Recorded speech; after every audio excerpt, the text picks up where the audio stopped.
Hello dear students, welcome back to the YouTube channel Electrotech CC.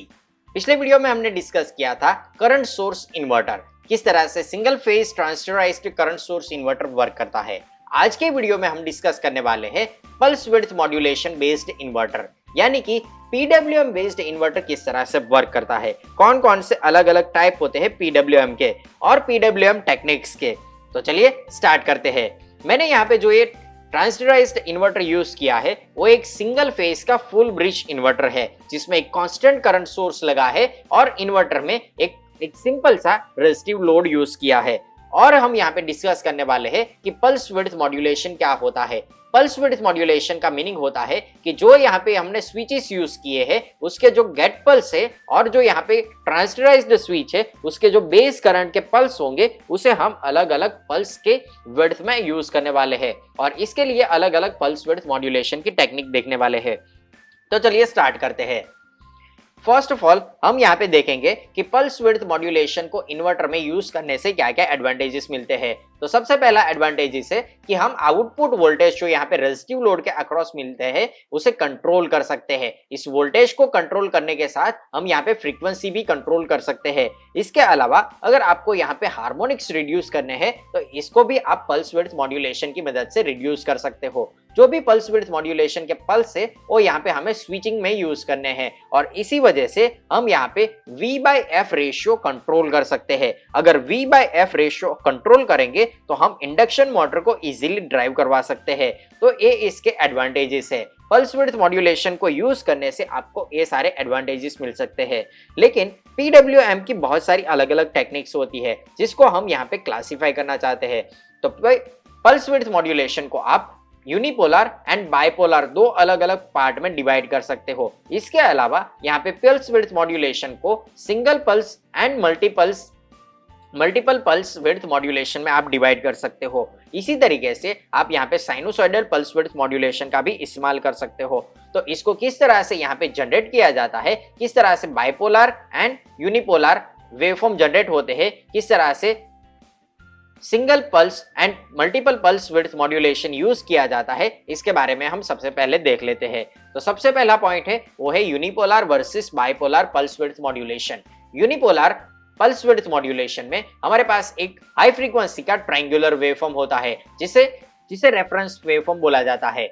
And second one है full wave rectifier का output pulsating DC voltage. और इन दोनों को अगर हम कंपेयर करेंगे तो हमें कुछ इस तरह से वेवफॉर्म मिल सकते हैं। और इन दोनों को कंपेयर करने के लिए आप यहाँ पे LM358 जैसी आईसी यूज कर सकते हो, जिसमें हमारे पास दो इनपुट होते हैं और इन दोनों की कंपैरिजन के बाद हमें यहाँ पे आउटपुट मिलता है। तो अगर आप VR voltage and VC voltage की कंपैरिजन करवाना चाहते हो तो आप यहाँ पे LM358 जैसे अलग अलग कंपैरेटर आईसी का इस्तेमाल कर सकते हो, जिसमें आपको आउटपुट वोल्टेज मिलेंगे। वो आउटपुट वोल्टेज यहाँ पे प्लस VCC और ग्राउंड आउटपुट में देखने को मिलेगा। और यहाँ पे इसको आपको यहाँ पे अप्लाई करना पड़ता है VCC एंड ग्राउंड, जिसको बेस्ड ऑन यहाँ पे कंपैरिजन आउटपुट में प्लस VCC और ग्राउंड दिया जाएगा।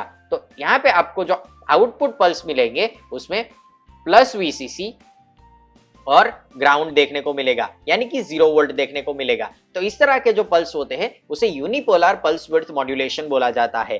नेक्स्ट वन है वो है बाइपोलर पीडब्ल्यूएम। बाइपोलर पीडब्ल्यूएम में यहाँ पे रेक्टिफाइड आउटपुट की जगह पे डायरेक्टली साइन वेव का इस्तेमाल किया जाता है और इसे यहाँ पे हाई फ्रीक्वेंसी रेफरेंस वोल्टेज के साथ कंपेयर करवाया जाता है। इन दोनों की कंपैरिजन से हमें कुछ इस तरह से आउटपुट वोल्टेज मिलते हैं। और यहाँ पे कंपैरिजन के लिए फिर से आप यहाँ पे LM358 जैसी आईसी यूज कर सकते हो, जिसमें यहाँ पे supply voltage plus VCC as well as ground की जगह पे माइनस VCC का इस्तेमाल किया जाता है। और VC एंड VR की कंपैरिजन से आपको जो आउटपुट मिलेगा वो आउटपुट वोल्टेज में कभी प्लस VCC तो कभी माइनस VCC जैसे आउटपुट मिल सकते हैं। यहाँ पे जो आउटपुट वोल्टेज मिलेंगे वो बेस्ड ऑन कंपैरिजन मिलेगा कि VC की वैल्यू VR से ज्यादा है या फिर VC की वैल्यू VR से कम है।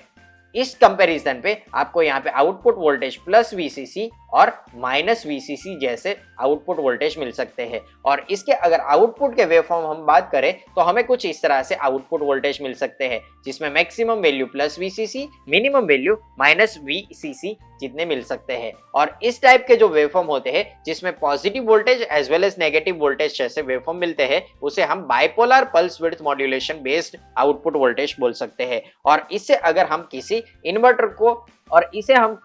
इन्वर्टर के स्विच को इससे हम ऑपरेट करवाएंगे तो उस टाइप के इन्वर्टर को हम pulse width modulation based inverter बोल सकते हैं।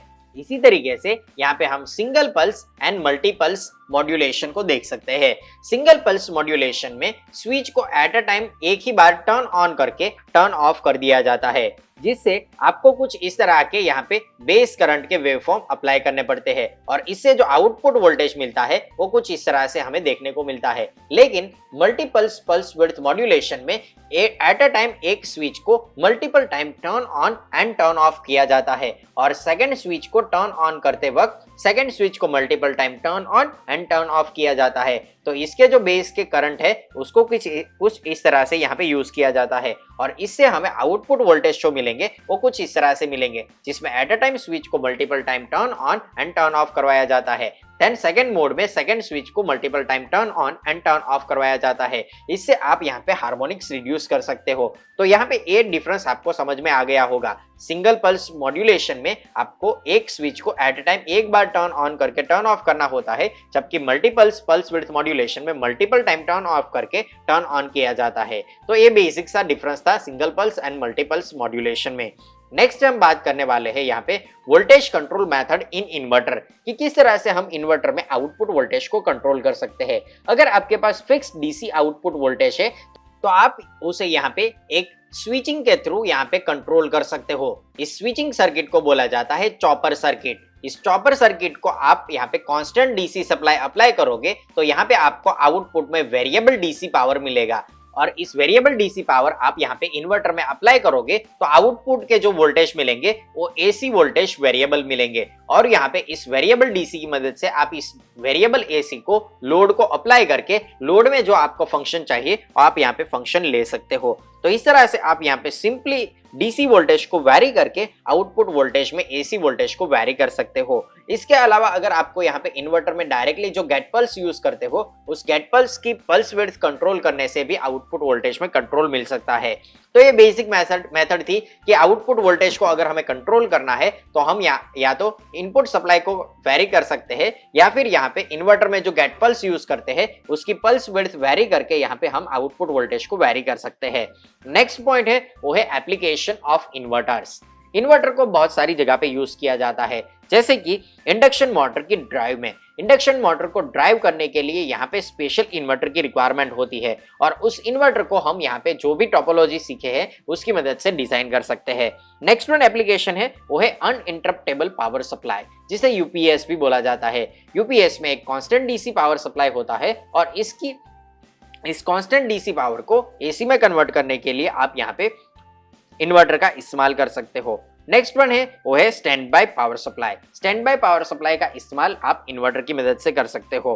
इंडक्शन हीटिंग में भी इन्वर्टर का इस्तेमाल किया जाता है। इसके अलावा electrical ballast, HVDC transmission, flexible AC transmission, then traction drives और इसके अलावा रिन्यूएबल एनर्जी सिस्टम में भी इसका इस्तेमाल किया जाता है, जैसे कि power supply solar power system में। तो ये सारी एप्लीकेशन है इन्वर्टर की। आज के इस वीडियो में हमने डिस्कस किया कि basic pulse width modulation based inverter कौन कौन से होते हैं, किस तरह से पल्स विड्थ टेक्निक को इस्तेमाल करके आप इन्वर्टर में आउटपुट वोल्टेज को कंट्रोल कर सकते हो और इसके अलावा इन्वर्टर की एप्लीकेशन क्या क्या है। नेक्स्ट वीडियो में हम एक नया पावर इलेक्ट्रॉनिक्स का चैप्टर स्टार्ट करेंगे और इसका नाम है एसी वोल्टेज कंट्रोलर। तो मिलेंगे नेक्स्ट वीडियो में। Thank you very much.